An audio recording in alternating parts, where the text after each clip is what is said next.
the role of allogeneic transplantation in first remission patients. You have to decipher right from the beginning if a patient is standard risk or high risk based on the initial workup we did. So in the standard risk patients, and if they remain MRD negative, there is, in my mind, no role of transplantation, transplantation.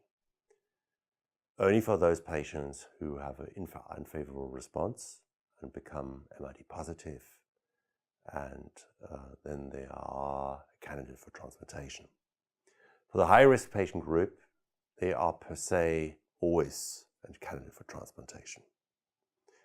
And experimentally, we are looking at the question, can we downscale in those patients who become MRD negative?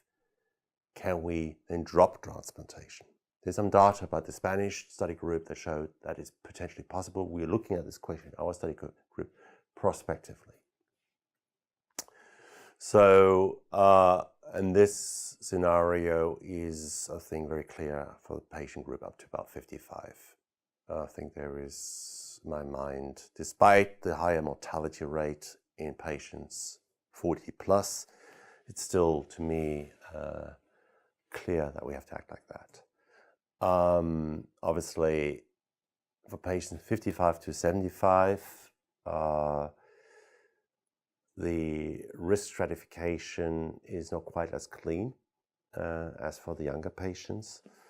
I think the majority of us, if we have a 411 translocation, also in that age group, I would be in favor for transplantation. And obviously also in patients, if they have a good performance status and are MRD positive after frontline therapy and remain MRD positive. But then it becomes, with the new data with blinatumomab, more and more complicated now. Do I take a patient who's 55 to transplant? Or I would actually now give them blinatumomab in that context.